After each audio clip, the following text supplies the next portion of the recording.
Hoje eu queria falar sobre um conceito que está atravessando o debate público brasileiro já há algum tempo. Eu vi pouca gente se concentrar no conceito, né? Que é o conceito de corrupção. Né? Todo mundo parece, assim, obviamente, saber, reconhecer, né, o que é corrupção. E junto com essa falta de definição do conceito, né, definição crítica desse conceito, costuma vir uma espécie de teoria da cura da corrupção. E essa teoria da cura, ela tem que ver com a ideia de que a corrupção, ela é no fundo um desvio de caráter. Assim, você tem pessoas que foram formadas de uma certa forma, né? Caráter tem que ver com caractere, que é esse tipo, né? Que a gente usa para imprimir um livro, que o Gutenberg usava na sua prensa, né? Tem um caractere, que é como se fosse assim um molde a partir do qual você escreve as linhas do seu destino. É aquilo que você tem para imprimir o livro da sua vida. Bom, essa teoria, ela remete a uma tipologia e a um certo entendimento do que é a personalidade bastante conservadora. Né? Imagine que quando a gente fala então em caráter, o que a gente está querendo dizer? A gente está querendo dizer da essência de uma pessoa?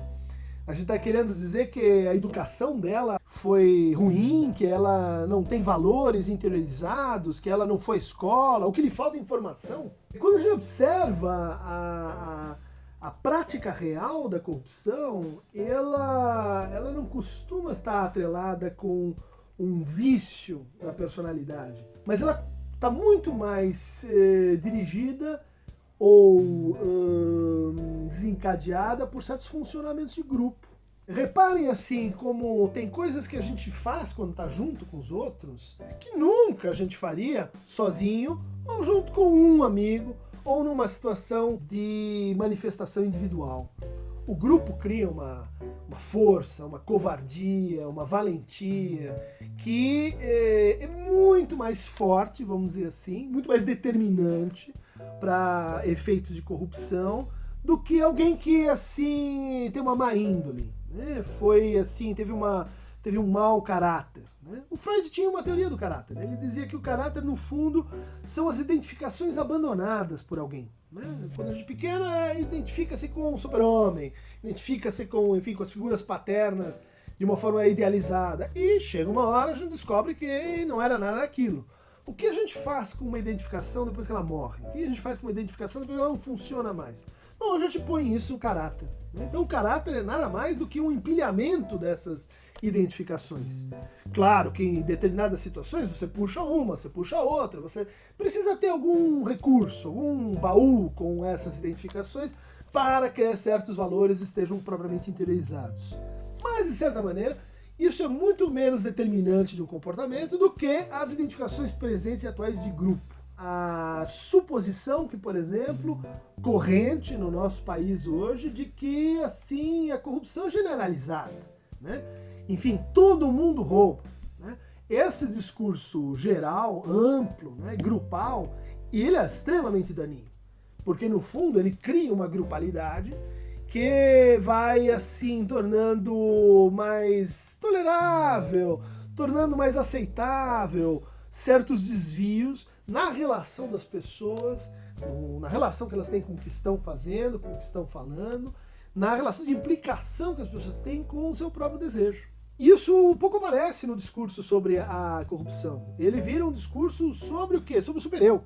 Nós precisamos de mais castigo, de mais punição, porque mais punição vai endireitar as pessoas. Né? Isso combina com o caráter completamente conservador do conceito de corrupção. Pensem bem, né? E ele supõe assim que existe o estado original de perfeição, harmonia, e que foi então corrompido. Foi então desviado, foi então posto de uma maneira que saiu dos padrões e dos valores. Mas que estado original de pureza é esse? Né? Onde é que está no humano esse estado original de pureza que não foi corrompido, que não foi assim maculado, que não foi desviado? Não há personalidade ou caráter originariamente bem informado e que a partir disso é corrompido, é vilipendiado, é transformado, vamos dizer assim, pelas circunstâncias. E também a hipótese de que mais leis, e leis mais duras e mais fortes, e que, vamos dizer assim, a punição é suficiente para tocar o âmago da corrupção, né? O âmago da corrupção não é uma questão de crime e castigo. O âmago da corrupção é o descaminho do desejo de cada funcionário, de cada patrão, de cada empregador, de cada cidadão, em relação ao seu próprio desejo, né? Em relação à forma como essa pessoa quer ser reconhecida, em relação à forma como essa pessoa reconhece o seu desejo daquilo que ela faz. Porque se alguém acha que ser reconhecido é ter uma imagem bonita, uma Ferrari para mostrar para os outros, você que tem que contar para si a história daquela Ferrari, para si e para os outros a história daquele navio, a história daquela cobertura. Se alguém acha que essa é a verdadeira relação de reconhecimento, esse alguém está completamente alienado em relação àquilo que poderia ser, vamos dizer assim, os seus sonhos e suas aspirações mais profundas. Então, precisamos de mais desejo e menos balela sobre corrupção moral.